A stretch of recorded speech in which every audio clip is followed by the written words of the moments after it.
When I first started producing music in 2012, I had no idea where to begin. All I knew is I had the intention of what I wanted to do, and I'd let the process guide me wherever I needed to go. That said, I made some pretty big mistakes along the way that could have easily been avoided had I learned some simple techniques, and that's what I'm going to share with you in this video today. Simple techniques to help you become a better producer and produce better tracks than you ever thought were possible. See, it's not always about what the latest software is or what the craziest technique you can think of is. Sometimes it's clear and simple methods that get the best results. And by implementing these methods and these techniques, it helps you build confidence in what you're doing, which allows you to make the music you've always dreamed of. Got a simple project in Ableton Live. I'm gonna be working in Ableton. You can feel free to follow along in any other DAW of your choice. I'm gonna be playing in D minor and 111 beats per minute. All right, let's go ahead and fire up the track. Nothing crazy here, just a simple bass, kick and snare. Bass is coming from Hive. We'll go back to this in a second. Simple kick drum here, we'll look at the pattern. Just came up with that on the fly, just kind of penciled these notes in. Nothing crazy. And of course, a little snare drum that's being modulated by Automaton, an LFO, and Bleece Motion Effects. A little stereo modulation there. Okay, cool. So, simple techniques to help you become a better producer. Let's talk about this. It's all in the mind. It's important to remember that everything in the universe is entirely mental. This includes your ability to produce music in any genre. So remember that what we're doing here is 95% mental and only 5% physical, okay? So it's all in the mind. Your ability to produce music at a certain level is entirely in the mind. With that in mind, pun intended, stay focused on your goal and allow the process to happen naturally. Nothing can stop you. And I truly mean this. So if it's entirely mental, your ability to produce music, then by changing your thoughts and changing your mindset, then you can change the music that you're creating. Let's go back to the DAW. All right, so what I want to do here is introduce a sequence that I'm sort of started here and just kind of gently introduce the sequence. As you can see, it's in Hive, again, but it needs a little bit more timbre, if you will. It needs a little bit more character. Simple sequence made in Stepic. Nothing crazy we haven't done on the channel here before. So how can we take this sequence and really kind of spice it up a notch? Let's see. So if you've never used Hive before, don't worry about it. Just kind of try to follow along and implement some of the things that I'm doing in your own way, right? I'm gonna switch the second oscillator over here from oscillator 2, and we're gonna switch that to wavetable. Now we have a chromatic wavetable that I made for the new Chromatic 2 for Pigments, but this wavetable works also in Hive. I give you the wavetables with the download, so. Anyway, so what we can do is we can use this wavetable and put it through the filter here on filter 1. So that's cool, let's do that. So let's go ahead and place oscillator 2 going through this filter as well. I like that. What we can also do is move the position of this wavetable. So it kind of scans through this wavetable as we go along. Let's go ahead and do that. We're gonna tie LFO2 to the position, increase its modulation amount. That's perfect. We're moving in a sine wave pattern in LFO. So again, these are simple techniques, right? Like nothing crazy, nothing out of the ordinary here.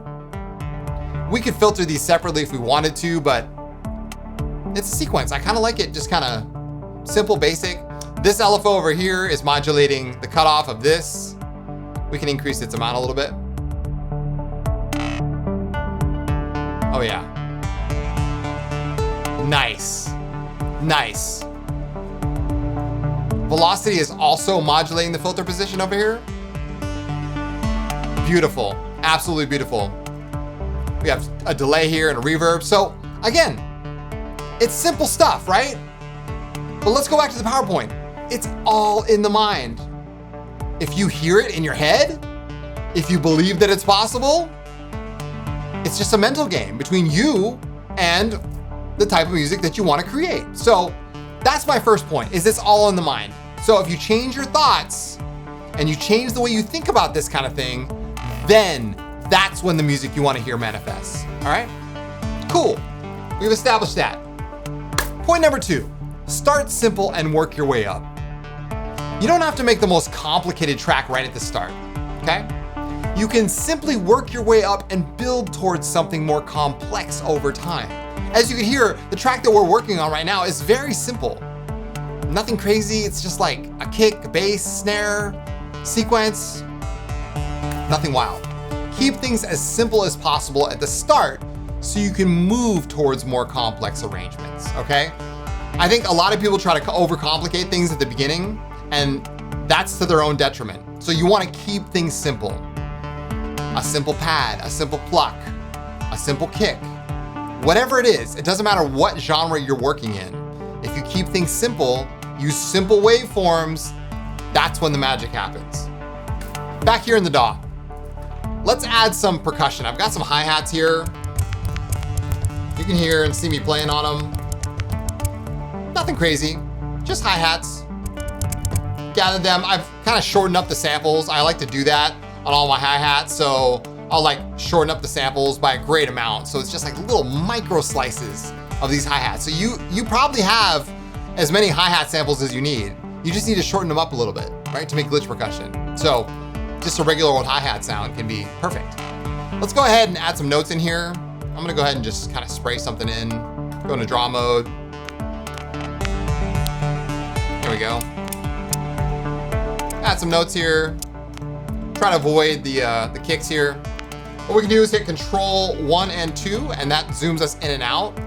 So I can add a little bit more, shall I say, spice into this. Control 1 zooms us in even further. There we go. Back out again. Let's see how this sounds. We're at 30-second notes now. Wow. Let's go. Ooh, that's kind of spicy. I like it. I like it. We'll go 16th notes.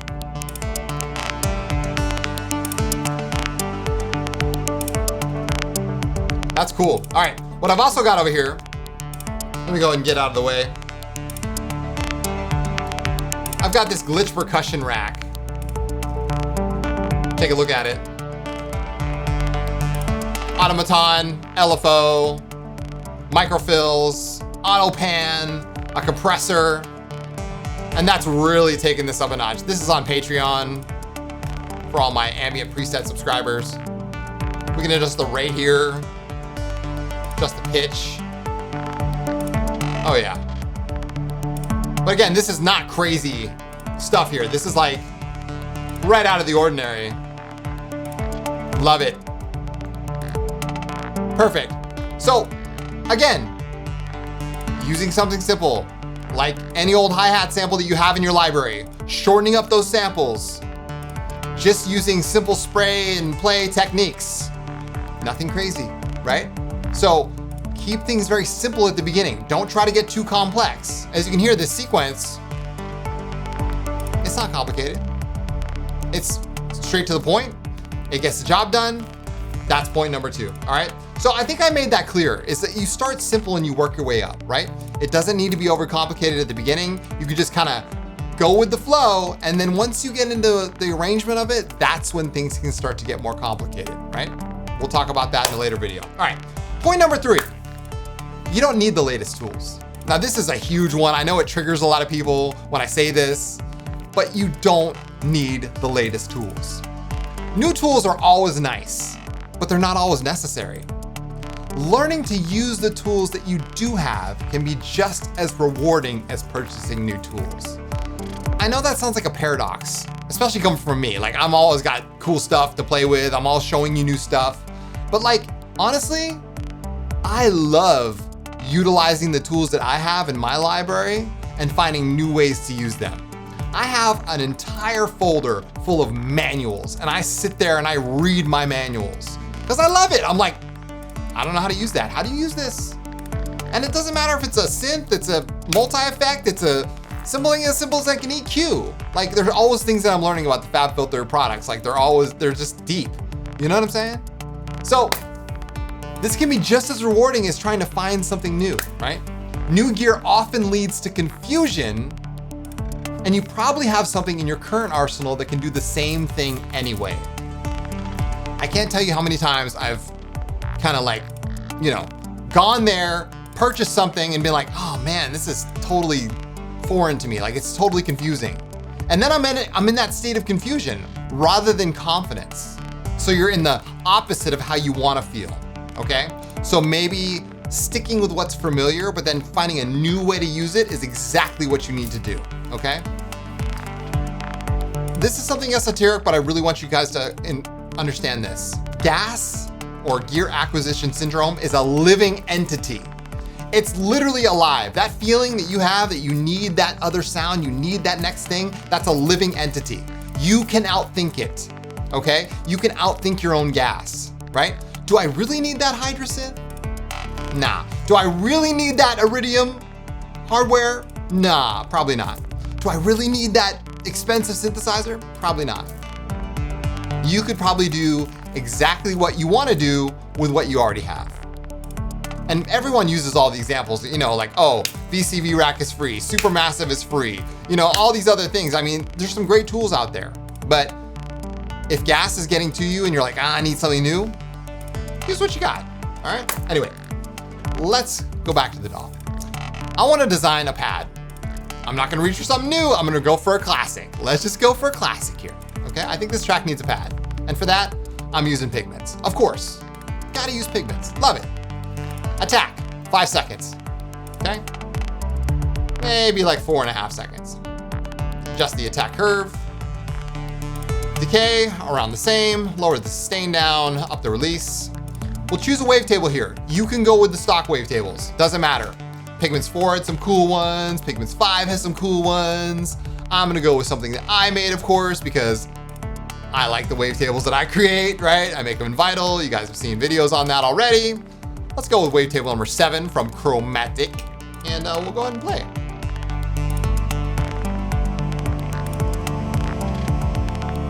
All right, nice. Great. So we can modulate this wavetable position with, say, I don't know, we'll use an LFO. We'll switch LFO 2 to free running. We'll put it in random mode and smooth it all the way out. And then we will change the rate to straight only and switch it to 2/1. We'll take LFO 2 and we'll tie it to the position. Keep it in bipolar mode. That's looking good. Okay.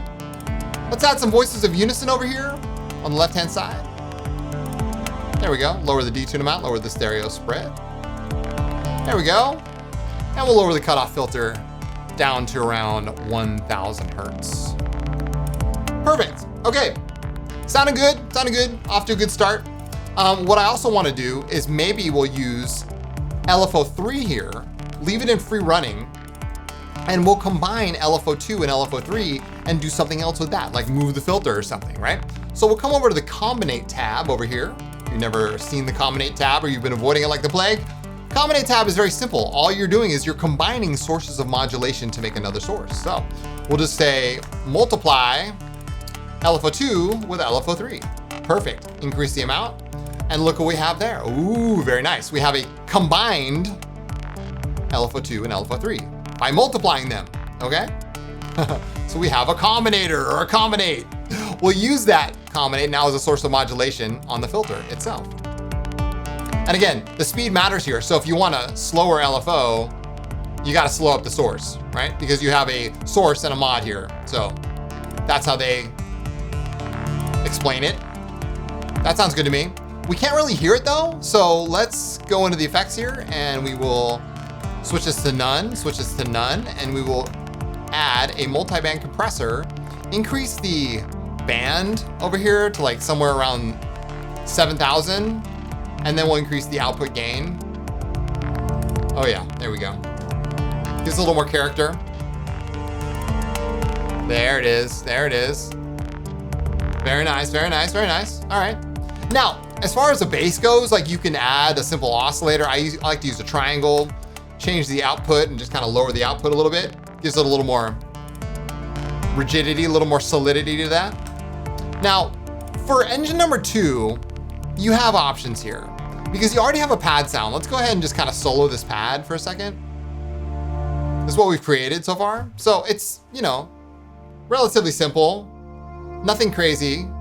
Now we could go granular here. That would be kind of cool. So we can go granular. Let's go, I have a sample box here. These are like samples from my Hydra synth. So if you do have like samples of like a hardware synthesizer, let's go with this one, Solar Drift. We'll go ahead and double click that. So now I can switch on the granular and change the start position. And what I can also do is I can use that same combinate on the start position of the granular playhead, if you will. That's cool to me because that means that it's scanning through the solar drift, right? Which is awesome. I love that. Okay, we can change the direction to bipolar, backward and forward. This is all randomization controls down here. Change the density. Oh yeah, perfect. All right, great. Awesome, let's go back to the track. Nice. I have a delay here on send. You guys see me talk about this all the time. That's the exact settings. Screenshot this, do whatever you need to do. And then of course I have my Pro R2 with a launch of farewell from Cinematic Space on Material. Okay, this preset is called a launch of farewell, created by my good friend, Don Tyler. All right, so let's go ahead and increase the amount of A and E, and here we go.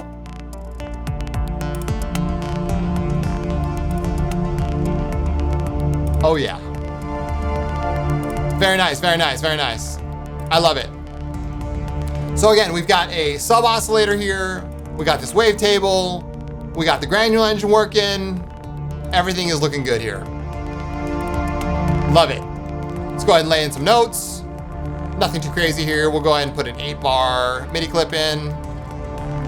For my pads, I like to turn the fixed grid off, okay? And we'll zoom out here. We'll put this into scale mode and let's go ahead and just play it forward.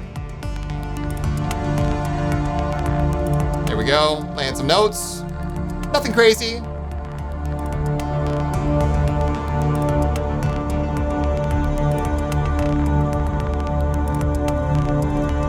There we go. Nice. So that's the goal here. The goal is to just lay in something that's gonna kind of set the backdrop, if you will. The pads don't need to be too loud. Again, keep going back to our theme here, simplicity, right? Keeping things as simple as possible. That's super important, all right? So we created this pad. I love it. It's beautiful. It's great. It's off to a good start. You know, you can do all kinds of stuff like adding velocity to the cutoff, aftertouch, whatever you want, but you know, if you want more great pads, check out Chromatic 2. Of course, the link is down below in the description. That was just released on Material as well. All right, let's go back to our last point. I think I made that quite clear. You don't always need the latest tools, right? You just saw me create something beautiful in Pigments. Pigments is something that most people have, so maybe just exploring what you got. VCV rack is free. Modular is great. You know, like you can do all kinds of things.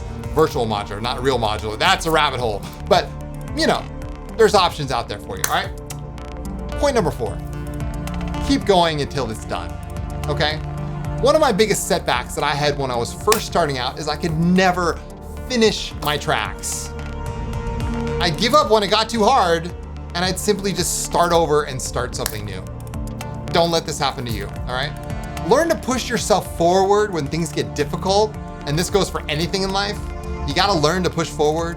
You might slip down a little bit, but you gotta keep climbing, okay? You're gonna keep climbing and make that incremental progress, and you'll probably be greatly rewarded. And you're not gonna be greatly rewarded. Maybe it's not gonna be the accolades. Maybe it's not gonna be, you know, the albums that you're gonna collect along the way. Maybe it's just the feeling. Because a lot of producers have different goals. Maybe your goal isn't to do what I do, which is I produce albums professionally, right? We have our labels, we have our releases, and I have my videos, but like, maybe your goal is just very something humble and something simple. What is it for you? And chances are that goal has everything to do with the feeling of what you did, of what you accomplished, of the journey that you took along the way, right? So you went from one point, maybe not knowing anything, to now, look where you are. And this is the whole point of this video. If you can take simple techniques and work towards building better tracks, then the feeling of accomplishment, the feeling of success That feeling is gonna drive you. And again, going back to point one, it's all in the mind, right? It starts in the mind. It's mental. Therefore, that mental thought form turns into your techniques, turns into your reality, and before you know it, you're making the music that you've always dreamed of. So, that being said, thank you guys so much for watching. I truly appreciate it. If you enjoyed this video, make sure to give it a like, thumbs up, subscribe to the channel if you haven't already. I've got hundreds of extra hours of tutorials on Patreon, so if you're really into this kind of thing, check out my Patreon. Link is down below in the description. I just released a brand new course on mixing and mastering. It's in my Patreon shop, so if you just wanna stop by and check out my new course, it's in the shop. So I'll be back again soon with more videos like this one. In the meantime, take good care. Thank you so much for watching. And as always, keep your heads in the clouds and your feet planted firmly on the ground. My name is Chris from Signs of Life, and I'll see you guys in the next video.